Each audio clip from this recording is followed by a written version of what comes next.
Warahmatullahi Wabarakatuh. Yang terhormat Bapak Nur Cahyadi selaku dosen pengampu mata kuliah komputer bisnis di kelas A manajemen pagi. Perkenalkan, nama saya Ananda Revi Faiza. Saya perwakilan dari kelompok 4 yang akan menyampaikan materi pertama pada sesi presentasi kali ini. Kelompok kami akan membahas mengenai pengembangan bisnis dengan teknologi informasi.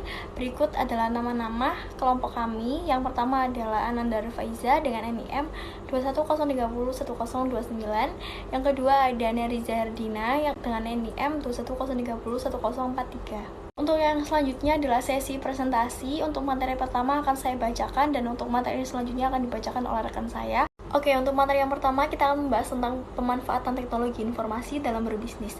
Jadi kalian tahu ya, sekarang kita anak remaja itu hidup di zaman yang serba modern, yang serba cepat, serba instan. Jadi ya semua itu bisa dilakukan sekarang itu tanpa kita keluar rumah. Jadi kita diam diri di rumah itu udah kita bisa melakukan segala aktivitas, segala hal gitu. Contoh kecilnya kayak misalkan nih, kita kuliah, kita tuh nggak harus langsung datang ke kampus untuk menjalankan kelas. Jadi kita bisa nyalain laptop, kemudian kita bisa zoom kelas, itu udah kuliah gitu, maksudnya kita udah bisa menjalankan kuliah. Udah ada contoh lainnya, yaitu misalkan kita ingin membayar listrik, membayar tagihan air gitu, kita tidak usah repot-repot datang langsung ke tempat PLN maupun ke tempat PDAM.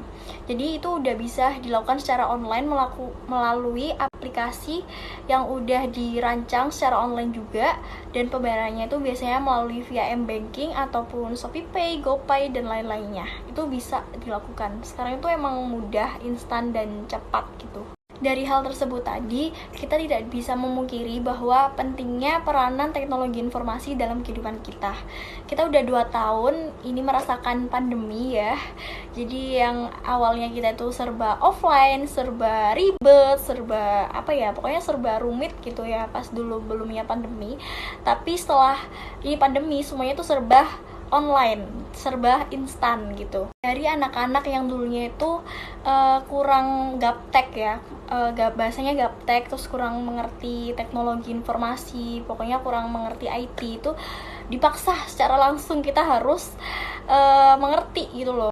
Perkembangan IT, perkembangan teknologi, semuanya tuh serba online, dari sistem belajar, sistem bekerja, itu udah online semuanya. Jadi ya yang awalnya kita itu dulunya nggak bisa, ya sekarang udah jadi kebiasaan atau terbiasa gitu dengan adanya pandemi ini.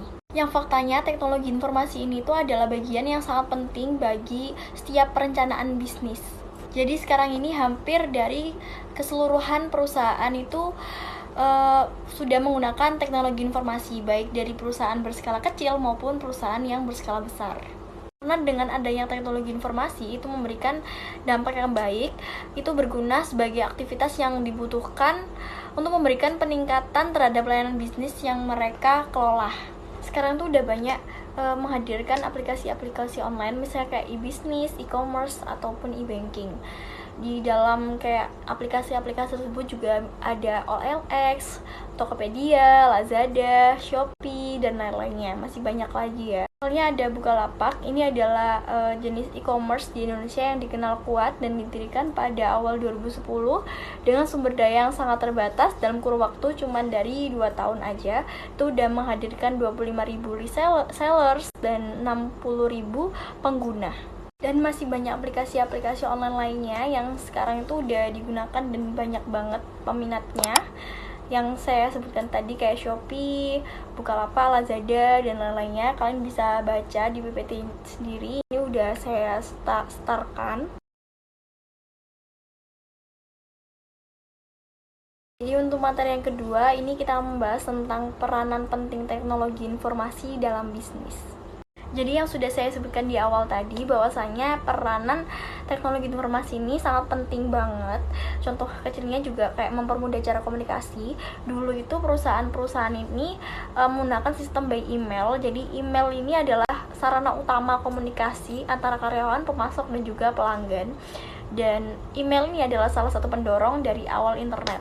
Jadi dulu ini penggunaan email ini mudah dan juga relatif murah dibandingkan dengan fax mail untuk berkomunikasi gitu. Kemudian seiring bertambahnya waktu dan perkembangan zaman itu hadirnya dengan sistem by chat gitu, BBM, WA, Line dan lain-lainnya. Kemudian juga ada pertemuan online dengan sistem konferensi video seperti kayak webinar, kemudian voice over, internet protokol atau VoIP dan masih banyak lagi sih. Kemudian juga dapat memberikan pengetahuan dan juga sumber informasi seperti halnya kayak Google nih. Kita itu sekali klik aja di Google itu udah banyak sekali informasi yang kita dapat dan bisa kita lihat di depan mata kita langsung sendiri.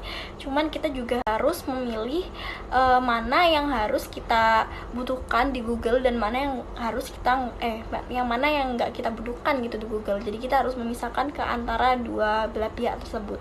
Karena emang di Google tuh semua itu ada. Jadi mulai dari gambar, kemudian video, ada peta juga, pokoknya di Google tuh serba ada itu. Jadi kalau misalnya kita ingin mencari informasi lebih dalam itu kita bisa langsung aja klik di Google. Sekalipun kita juga mendapatkan pengetahuan yang lebih dalam lagi di Google. Pokoknya saran aku untuk cari di Google tuh kalian harus cari sumber-sumber yang positif ya intinya. Kemudian juga dapat memanajemenkan data juga dengan customer relationship management dan aktivitas bisnis selama 24 jam. Jadi kalau misalkan di by online itu emang sistem bisnisnya tuh selama 24 jam non-stop.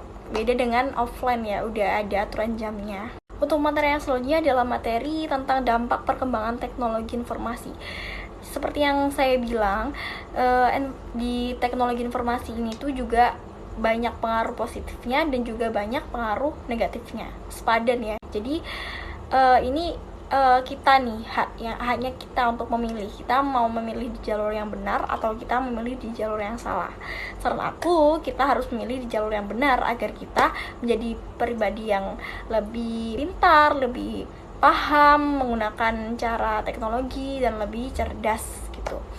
Dan ini adalah peran-peranannya. Yang untuk yang peranan positif itu biasanya kayak misal munculnya model bisnis baru, biasa disebut dengan e-bisnis dan e-commerce yang seperti saya jelaskan tadi. Kemudian juga ada banyaknya minat dari berbagai perusahaan untuk memunculkan lapangan kerja yang baru. Kemudian juga kemudahan dalam memulai sebuah bisnis atau wirausaha dengan munculnya forum-forum jual beli nih dan media pertemanan, karena promosi ini menjadi lebih murah di jaringan marketing lebih luas juga, bahkan sampai ke luar negeri. Itu untuk dampak positifnya. Ada juga nih untuk dampak negatifnya. Loh. Jadi untuk dampak negatifnya itu kayak misalkan dengan mudah nih melakukan transaksi kan di internet tuh bener-bener mudah banget melakukan transaksi jual beli ataupun transaksi lain-lainnya. Jadi itu kita di sana tuh memfasilitasi juga. Jadi menyebabkan transaksi yang dilarang sebagai selundupan transaksi atau transaksi ilegal. Itu untuk dampak negatifnya. Kemudian juga dengan kecanggihan teknologi informasi komunikasi ini menyebabkan banyak kasus penipuan dalam perdagangan online. Jadi kalian harus lebih waspada lagi, lebih berhati-hati lagi terkait dengan hal tersebut.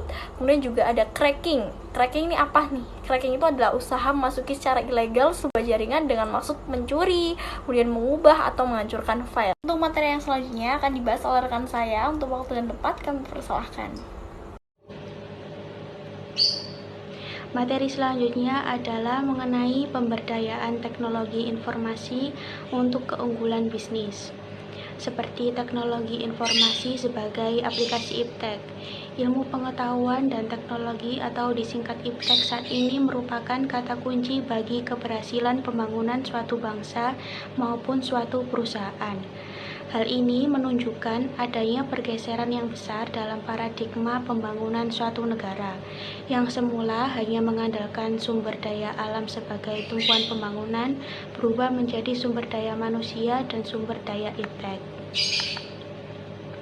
Dalam suatu perusahaan, salah satu tantangan yang lazim dihadapi perusahaan dalam pengelolaan teknologi adalah kurangnya sumber daya. Banyak perusahaan harus mengelola sistem teknologi informasi dengan keterampilan, sumber daya, dan anggaran yang terbatas.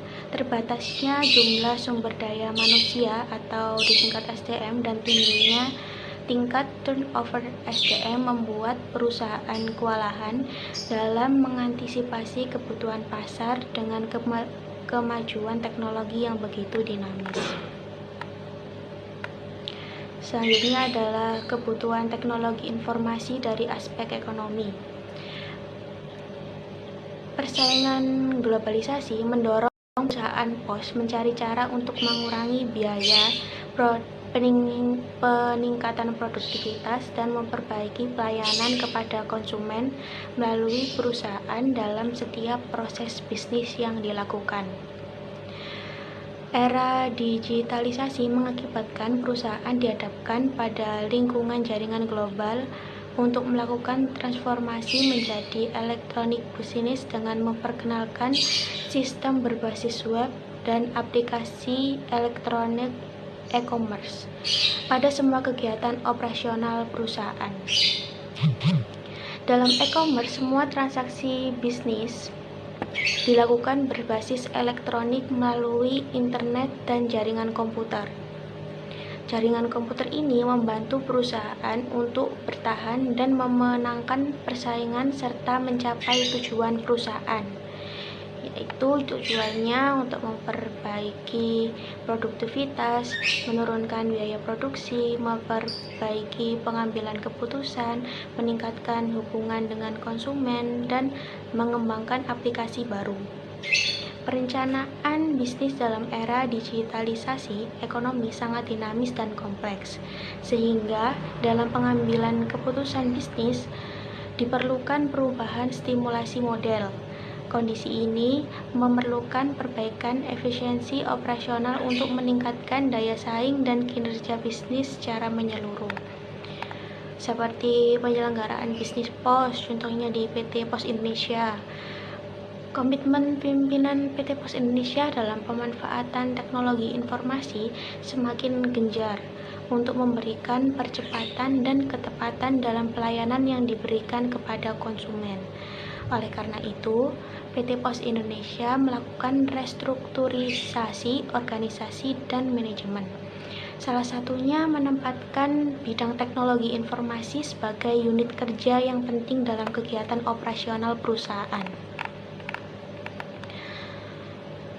Contohnya jaringan teknologi informasi PT Pos Indonesia sebagai berikut, seperti jaringan arsitektur SOPP adalah sistem online payment point, merupakan cara tercepat, mudah, dan praktis dalam melakukan setoran tabungan, pembayaran tagihan rekening, telepon seluler, asuransi, kredit penerimaan pajak, dan isi ulang pulsa seluler pada kantor pos di seluruh Indonesia yang telah memiliki jaringan SOPP. Penggunaan SOPP tidak dikenakan biaya apapun dalam melakukan kegiatan ini. Dengan pemanfaatan teknologi ICT telah mengubah lalu lintas uang dalam luar negeri dalam hitungan detik. Yang kedua, seperti jaringan remittance service dan Giropos. Wesel Pos Instan atau remittance dan Giropos merupakan solusi untuk pengiriman uang secara cepat dan aman karena penerima dilengkapi PIN dan dapat diambil di seluruh kantor pos, serta hanya dalam hitungan detik, baik untuk keperluan bisnis maupun non-bisnis dengan tarif 22.000 misalnya, transaksi dengan maksimal uang 25 juta dan masuk PPN 10%, dengan jangkauan layanan terbatas untuk kantor pos dan jaringan 200 kantor pos di seluruh Indonesia. Selanjutnya adalah manfaat penggunaan sistem informasi manajemen. Perkembangan teknologi informasi telah mempengaruhi kebijakan dan strategi dunia usaha perbankan, yang selanjutnya lebih mendorong inovasi dan persaingan di bidang layanan, terutama jasa layanan pembayaran melalui bank. Inovasi jasa layanan perbankan yang berbasis teknologi, seseorang mau mengambil keputusan atau manajer memerlukan cara pengolahan data dan membentuk model mengambil keputusan. Semua ini akan terpadu dalam penggunaan SIM ya. Beberapa pemakai SIM dan penggunaannya seperti petugas administrasi itu untuk mengerjakan transaksi, mengolah data, dan menjawab pertanyaan. Yang kedua, manajer tingkat bawah. Untuk manajer tingkat bawah itu untuk mendapatkan data operasi, membantu perencanaan, menyusul jadwal, mengetahui situasi yang tak terkendali, dan mengambil keputusan. Ketiga adalah staf ahli untuk mendapatkan informasi bagi analisisnya, membantu menganalisis dan perencanaan dan pelaporan. Yang terakhir, manajemen untuk laporan tetap. Permintaan informasi secara khusus, laporan khusus mengenai persoalan dan peluang, dan menganalisis pengambilan keputusan.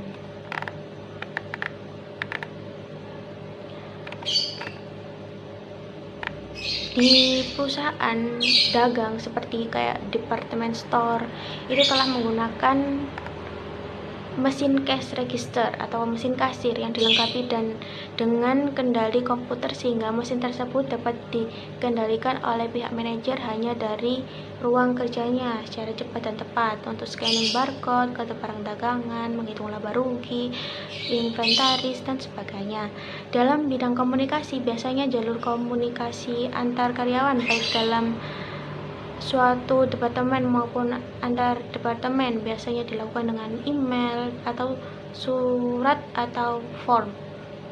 Sampai-sampai sebagian besar walau dari karyawan hanya habis dalam membalas email yang kadang juga bukan konsumsinya. Seperti itu.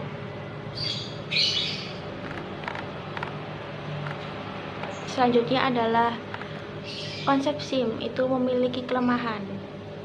Dalam penerapan teknologi komputer dan konsep SIM pada suatu organisasi sering menghasilkan kegagalan. Penyebab kegagalan tersebut antara lain: A. Kekurangan perangkat keras dan lunak, B. Kekurangan tenaga dan infrastruktur dalam SIM, C. Kekurangan siapan tenaga pemakai dan fungsi pemakai bagi sistem baru tersebut.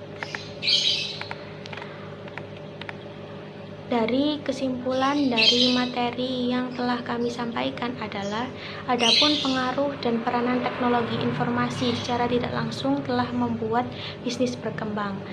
Karena dengan teknologi informasi, sebuah perusahaan dapat meningkatkan kebutuhan efisiensi waktu dan biaya. Teknologi yang semakin maju juga mempunyai dampak negatif dan positif yang sudah dijelaskan tadi dalam bisnis, yaitu kayak seperti lebih mempermudah dan meningkatkan hasil produksi, juga pendapatan. Tetapi di sisi lain, banyak pekerja yang awalnya dikerjakan oleh manusia bisa digantikan oleh teknologi. Seperti dijelaskan sebelumnya, menimbulkan ancaman bagi para seluruh tenaga kerja yang bukan ahli dalam konteks ini karena posisi mereka terancam dengan perkembangan dan kemajuan teknologi. Sekian dari kelompok kami. Apabila ada kekurangan, mohon maaf. Wassalamualaikum warahmatullahi wabarakatuh.